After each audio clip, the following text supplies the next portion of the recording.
Hello friends, आप सभी का स्वागत है आपके अपने चैनल नॉलेज पॉइंट में। चलिए हम लोग अपना क्लास स्टार्ट करते हैं। तो आज का हमारा टॉपिक है गोली दर्पण। इसके पहले हम लोगों ने लाइट के बारे में बहुत कुछ पढ़ रखा था। प्रकाश का परावर्तन क्या होता है, अपवर्तन क्या होता है, उसके नियम कानून सब पढ़ रखे थे। ठीक है, चलिए आज हम बात करते हैं गोलीय दर्पण।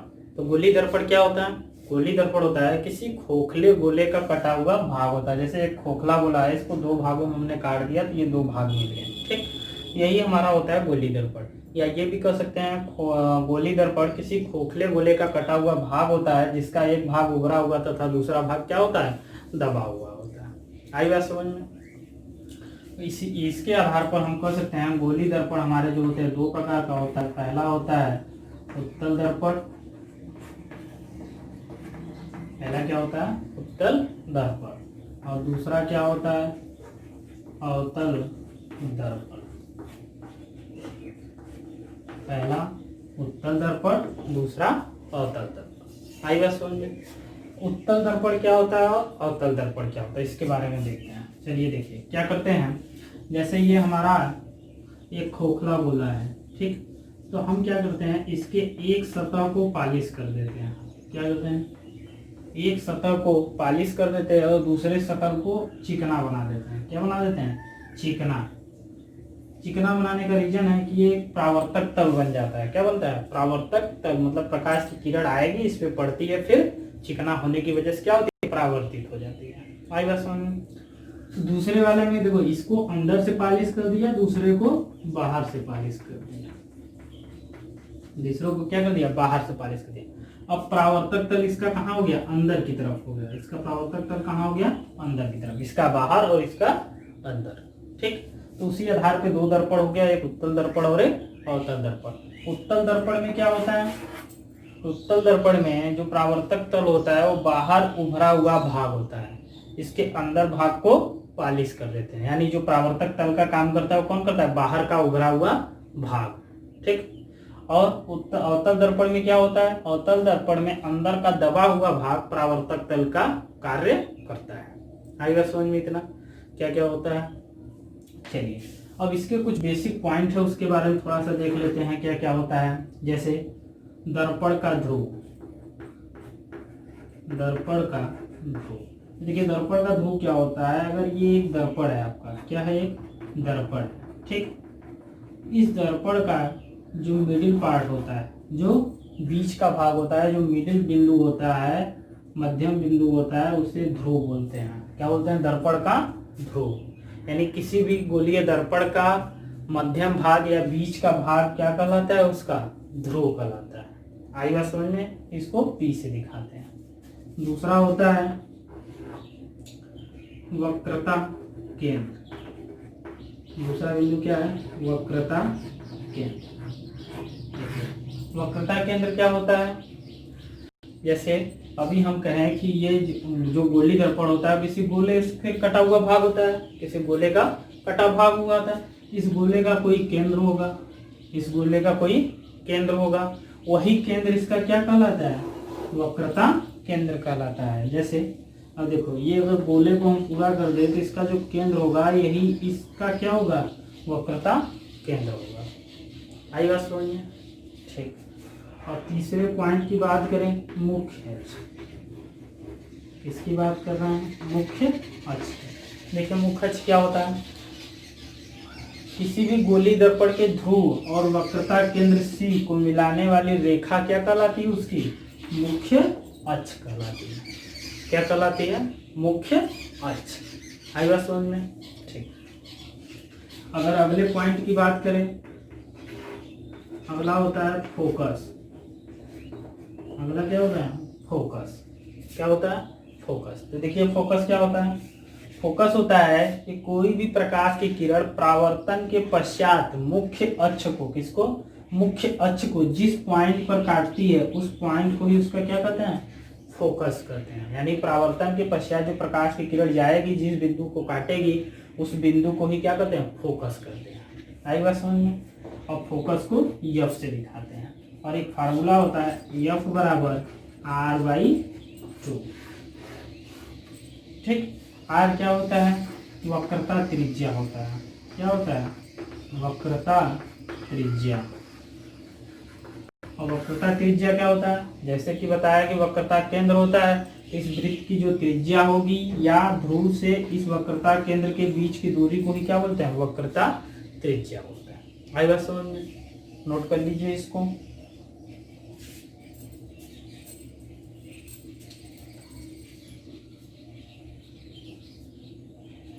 ठीक है, चलिए आगे की तरफ हम लोग बढ़ते हैं, तो आगे की बात करेंगे कि आगे क्या होता है।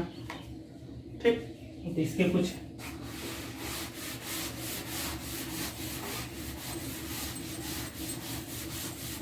देखिए, अब बात करते हैं कि जब गोली दर्पण पे प्रतिबिंब बनते हैं तो उसके कुछ नियम होते हैं, तो उसको पढ़ते हैं। क्या पढ़ेंगे, गोली दर्पण पे प्रतिबिंब के नियम।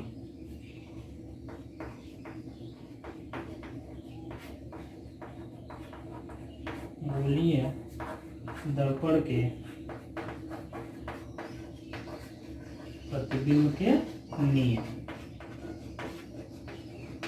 ठीक, पहला पॉइंट क्या कहता है कि यदि कोई प्रकाश की किरण, क्या, यदि कोई प्रकाश की किरण मुख्य अक्ष के समानांतर जाती है तो परावर्तन के पश्चात वो मुख्य फोकस से होकर गुजरती है। क्या कह रहा है, मैं बात को समझिएगा। ये एक आपका अवतल दर्पण, क्या है, अवतल दर्पण है।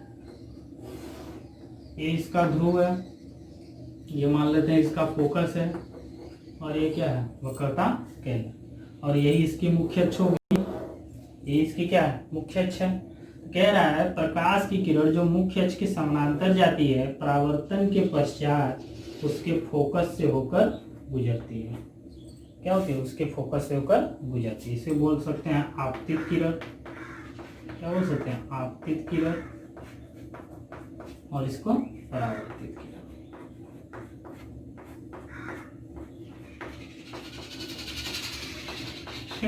यानी मैंने पहला नियम क्या बताया कि प्रकाश की किरण मुख्य अक्ष के समानांतर जाने के बाद परावर्तन के पश्चात वो मुख्य फोकस से होकर गुजरती है। आई बात समझ में, पहला नियम। और दूसरा नियम क्या कहता है, दूसरा नियम क्या कहता है कि कोई प्रकाश की किरण मुख्य फोकस से होते हुए दर्पण पे टकराती है तो परावर्तन के पश्चात वो मुख्य अक्ष के समानांतर हो जाती है। इसी का उल्टा बात कह रहा है। अब इसी का उल्टा कह रहा है कि अगर कोई प्रकाश की किरण फोकस से जाए तो परावर्तन के पश्चात क्या हो जाती है, वो मुख्य अक्ष के समानांतर हो जाती है। इसी का अपोजिट कह रहा है। क्या कह रहा है, देखिए,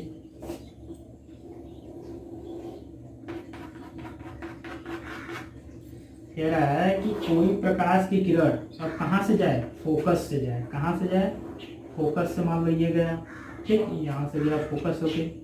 अब ये परावर्तन के पश्चात क्या हो जाएगी, ऐसे समानांतर हो जाएगी। अब आपतित किरण तुम्हारी ये है, आपतित किरण कौन है, ये, और ये आपकी क्या हो गई, परावर्तित किरण हो गई। क्या हो गई, परावर्तित किरण।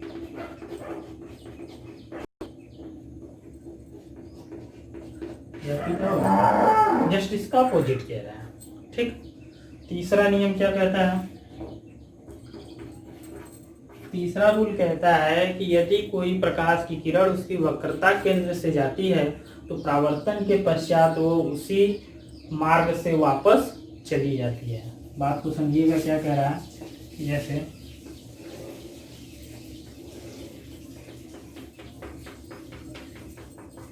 ये है, ठीक, ये इसका F है, ये इसका C है। कह रहा है कि अगर कोई प्रकाश की किरण किससे जाती है, वक्रता केंद्र से होकर जाती है तो परावर्तन के पश्चात, देखो ये इसी मार्ग से गई, परावर्तन के पश्चात वो वापस इसी मार्ग पे चली जाती है। आई बात समझ। तीसरा पॉइंट है कि यदि कोई प्रकाश की किरण वक्रता केंद्र से होकर गुजरती है तो परावर्तन के पश्चात वो उसी मार्ग पे पुनः लौट जाती है। आई बात समझ में। इसको क्या करिए, आप नोट कर लीजिए।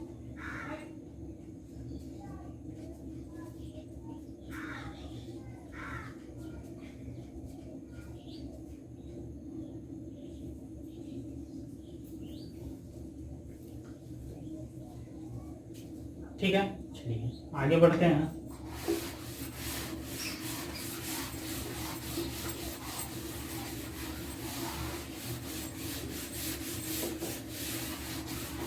आगे अगर बढ़े तो आगे की बात करेंगे कि अब किसी गोली दर्पण में जो चिन्ह परिपाटी होता है वो क्या होता है, कैसे साइन लेते हैं, कैसे चिन्ह लेते हैं, ठीक है ना।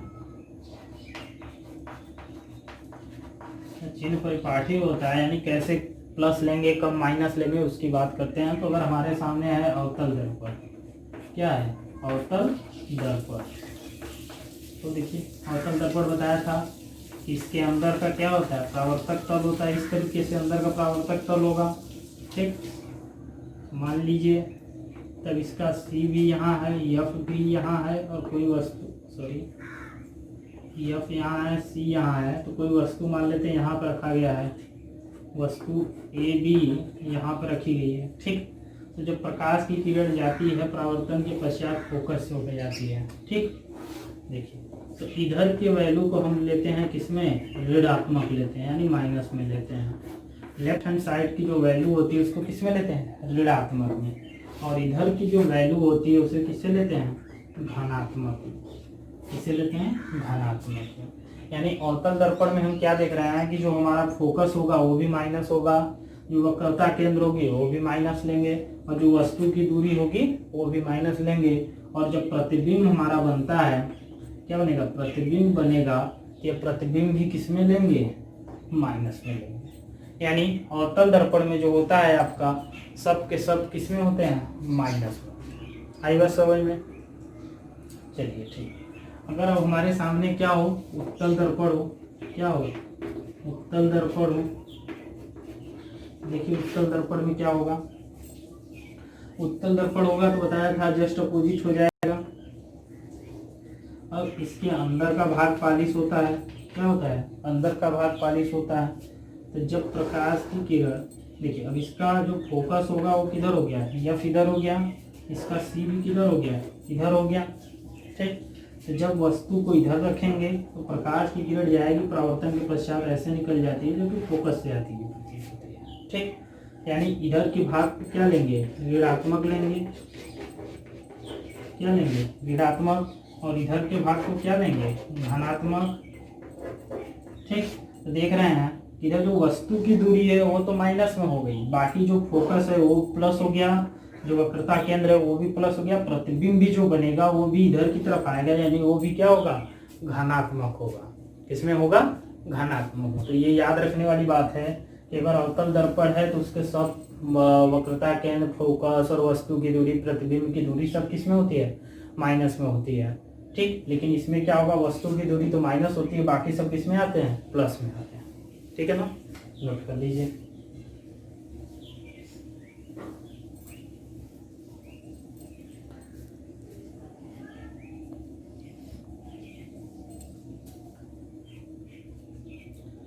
ठीक है, चलिए हम लोग थोड़ा सा चीज़ों को थोड़ा जल्दी जल्दी पढ़ रहे हैं ताकि कम टाइमिंग में हम लोग ज़्यादा से ज़्यादा चीज़ों को क्या कर सके, कवर कर सके, ठीक है ना।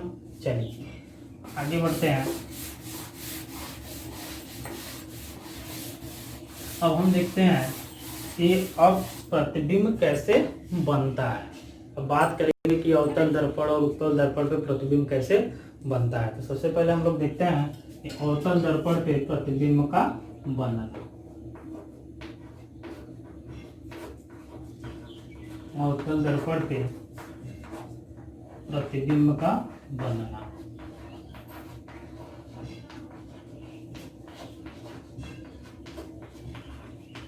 ठीक, चलिए तो पहला पॉइंट इसमें लेते हैं, जब हमारी कोई वस्तु कहाँ हो, अनंत पर हो। जब कोई वस्तु कहाँ हो, अनंत पर, कहाँ हो, अनंत पर। देखिए जब हमारी कोई वस्तु अनंत पर होती है तो जो उसका प्रतिबिंब बनता है वो प्रतिबिंब कहाँ बनता है, उसके फोकस पर बनता है। कहाँ बनता है, दर्पण के फोकस पर बनता है, ठीक है ना। चलिए तो इस चीज को हम लोग देखते हैं कैसे क्या होता है। आइए तो अगर हम अवतल दर्पण लिए तो पहले अवतल दर्पण बनाइए, ठीक, इस तरीके से, ठीक है। चलिए इसका F और C पास पास पास ले लेते हैं। यहाँ आपका F और यहाँ आपका C, ठीक। चलिए देखिए इस तरीके से थोड़ा सा देखिए। अब कोई प्रकाश की किरण जब आएगी, फोकस से होते हुए जा रही है, तो पता ही है कि जो बताया था नियम पहला कि जब कोई प्रकाश की किरण फोकस से जाके परावर्तन के पश्चात मुख्य अक्ष के समानांतर हो जाती है। इतना तो बताया ही थे। चलिए, और दूसरी प्रकाश की किरण अगर जा रही है, बोला था, तो दूसरी प्रकाश की किरण जब जाएगी वक्रता केंद्र से, तो वक्रता केंद्र से जब जाती है तो बताया ही था कि वक्रता केंद्र से जाने के बाद वो क्या होती है, फिर उसी मार्ग पे वापस हो जाती है। देखिए, समानांतर होने का मतलब है कि ये कहाँ से आ रही है, अनंत से आ रही है। कहाँ से आ रही है, अनंत से, ठीक। तो जो कटने के बाद जिस पॉइंट पे काटेगा यही प्रतिबिंब बनता है, यही क्या होता है, प्रतिबिंब बनता है। तो देख रहे हैं हमारा प्रतिबिंब कहाँ बन रहा है, कट कहाँ हो रही है, फोकस पे हो रहा है। कहाँ हो रहा है, फोकस पे। आइए समझे, यानी हम कह सकते हैं जब कोई वस्तु अनंत पे रखी हुई है तो उसका प्रतिबिंब कहाँ बनता है, फोकस पे बनता है। और इसकी स्थिति क्या होती है, इसका नेचर क्या होता है, प्रकृति क्या होती है कि प्रतिबिंब जो होता है हमारा, प्रतिबिंब उल्टा होता है। क्या होता है, उल्टा होता है, वस्तु से छोटा होता है, और क्या होता है, वास्तविक होता है। और क्या होता है, वास्तविक होता है। आई बात समझ में, क्या होगा, उल्टा होता है, छोटा होता है और वास्तविक होता है। आई बात समझ में। प्रतिबिंब भी दो प्रकार का होता है, एक वास्तविक होता है, एक काल्पनिक होता है। अगर कोई प्रकाश की किरण परावर्तन के पश्चात फोकस पे आके गिरती है या फोकस से होकर जाती है, ठीक, तो वो क्या कहलाती है, वास्तविक प्रतिबिंब। लेकिन अगर आती हुई प्रतीत होती है, वास्तविक रूप से आती नहीं है, प्रतीत होती है, तो उसे बोलते हैं क्या, काल्पनिक। क्या बोलते हैं, काल्पनिक प्रतिबिंब, ठीक। चलिए, यानी ये पहला पॉइंट था कि जब कोई वस्तु अनंत पर हो तो उसका प्रतिबिंब कहाँ बनता है, उसके फोकस पे बनता है। और दूसरे पॉइंट की बात करें तो दूसरा पॉइंट है, अब जब वस्तु कहाँ हो, वक्रता केंद्र और अनंत के बीच में हो। वस्तु कहाँ हो, वक्रता केंद्र और अनंत के बीच। तब देखते हैं कि प्रतिबिंब कहाँ बनेगा। चलिए बनाते हैं, देखते हैं।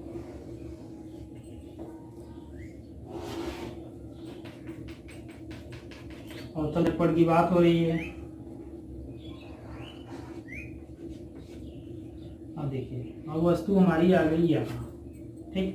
तो जब प्रकाश की किरण जाएगी सीधे मुख्य अक्ष के समानांतर, तो परावर्तित होकर कहाँ से आएगी, फोकस से होकर आएगी। कहाँ से होकर आएगी, फोकस से। और एक प्रकाश की किरण जाएगी जो कि कहाँ से जाएगी, वक्रता केंद्र से। तो वक्रता केंद्र से जाएगी तो इसी मार्ग पे वापस आ जाएगी। तो प्रतिबिंब कहाँ बन गया, बीच में बन गया। अगर ये वस्तु हमारा ए बी है तो यहाँ प्रतिबिंब बनेगा ए डैश बी डैश। क्या बनेगा, ए डैश बी डैश। आई बात समझ में।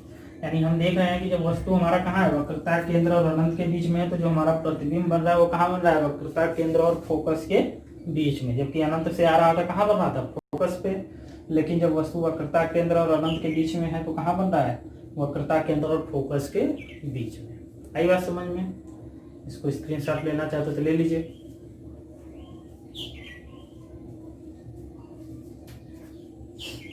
ठीक है, चलिए आगे की तरफ देखते हैं। अगला पॉइंट,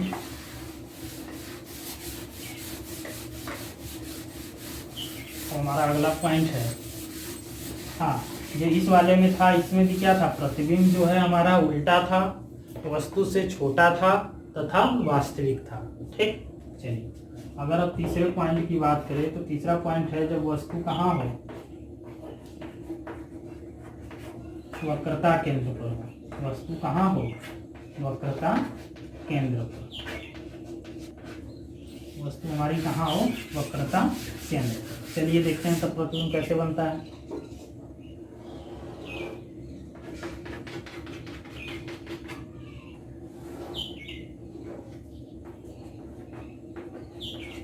अब हमारी वस्तु कहाँ है, वक्रता केंद्र पर है। ये ऐसे प्रकाश की किरण गई, परावर्तन के पश्चात कहाँ से होकर आ गई, फोकस से होकर आगे। ठीक, दूसरी जो प्रकाश की किरण जा रही है वो कहाँ से जा रही है, इसके फोकस से होकर जा रही है, परावर्तन के पश्चात मुख्य अक्ष के समानांतर हो गई। अब देख रहे हैं जो प्रतिबिंब बन रहा है, अगर वस्तु हमारा ए बी पे है तो जो हमारा प्रतिबिंब बन रहा है ओ डैश बी डैश कहाँ बन रहा है, वक्रता केंद्र पर बन रहा है। कहाँ बन रहा है, वक्रता केंद्र पर बन रहा है, यहाँ पर बन रहा है। ठीक, यानी हम कह सकते हैं जब हमारी कोई वस्तु कहाँ हो, वक्रता केंद्र पर हो, तो प्रतिबिंब भी कहाँ बनता है, वक्रता केंद्र पर हो। इसकी प्रकृति कैसी होती है, ये उल्टा होता है। कैसा होता है, उल्टा होता है, वस्तु के बराबर होता है। क्या होता है, वस्तु के बराबर होता है, और कैसा होता है, वास्तविक होता है।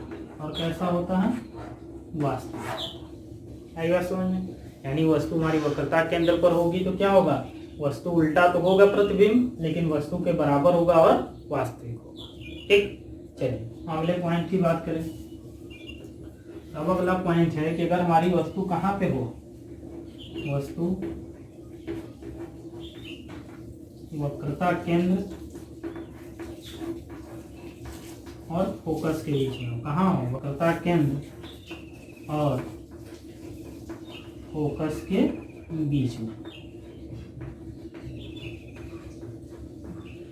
ठीक, चलिए हम देख रहे हैं कि धीरे धीरे वस्तु हमारा अनंत पे था, उसको हम क्या कर रहे हैं, दर्पण के पास ला रहे हैं। तो देख रहे हैं कि हमारा प्रतिबिंब जो है दर्पण के पास बन रहा था, लेकिन अब धीरे धीरे दूर जा रहा है।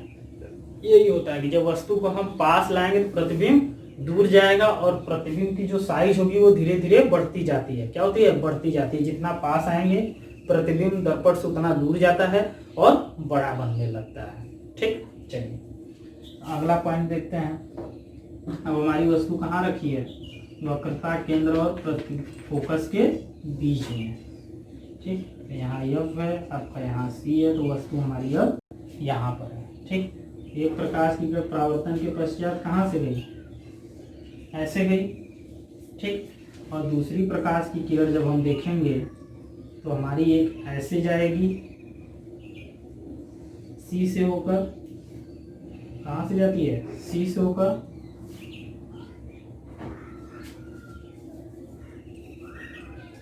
ध्यान से देखिएगा, थोड़ा सा डायग्राम अच्छे से बनाएंगे तो बातें समझ में आएंगी। ऐसे आया, और हमारी जो प्रकाश की किरण है एक ऐसे जाती है, किससे, वक्रता केंद्र से होकर सी से। ठीक, जो हमारा प्रतिबिंब बन रहा है वो कहाँ बन रहा है, वक्रता केंद्र के पीछे। हमारी वस्तु कहाँ रखी है, ए बी यहाँ पर है, वक्रता केंद्र और फोकस के बीच में। प्रतिबिंब कहाँ बन रहा है, वक्रता केंद्र के बाद बन रहा है। क्या बन रहा है, डायग्राम थोड़ा सा इसमें क्लियर नहीं हो पा रहा है, लेकिन थोड़ा सा क्लियर बनाएंगे तो ऐसा होगा कि अगर हमारा फोकस और वक्रता केंद्र के बीच में वस्तु रखा है तो जो प्रतिबिंब बनेगा वो वक्रता केंद्र के बाद बनेगा। और इसकी स्थिति क्या होगी, इसकी स्थिति होगी कि वह प्रतिबिंब उल्टा होता है, वास्तविक होगा तथा वस्तु से बड़ा होता है। ठीक, चलिए इसको नोट करिए। ठीक है, चलिए अगले पॉइंट की तरफ बढ़ते हैं।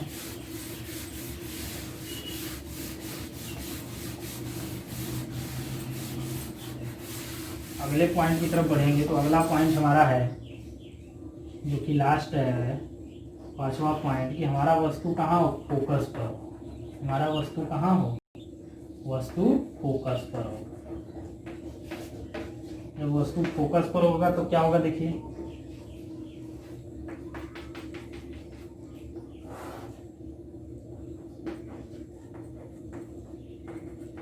देखिए अब वस्तु हमारा यहीं पे फोकस पे थी। एक प्रकाश की किरण जो कि कहाँ गई, ऐसे गई। ठीक, वस्तु की प्रकाश की किरण ऐसे गई, टकराने के बाद वो पुनः ऐसे आएगी। और एक प्रकाश की किरण जो कि वक्रता केंद्र से होकर जाएगी, ठीक, वो ऐसे ही चली जाएगी इसी मार्ग पे। तो देख रहे हैं दोनों क्या हो गए, समानांतर हो गए। दोनों किरणें क्या हो गई, समानांतर हो गई। यानी ये कहाँ मिलेगी, अनंत पर। यानी हम कह सकते हैं जब वस्तु हमारी फोकस पर रखी होती है तो जो उसका प्रतिबिंब होता है वो कहाँ बनता है, अनंत पर बनता है। आई बात समझ में। इस तरीके से हमने देखा कि अवतल दर्पण पे कैसे प्रतिबिंब बनता है। आई बात समझ में। ठीक है दोस्तों, तो आज की क्लास के लिए इतना ही। आगे अगले टॉपिक अगले क्लास में हम लोग देखेंगे। ठीक है, आज के लिए इतना ही। Thank you.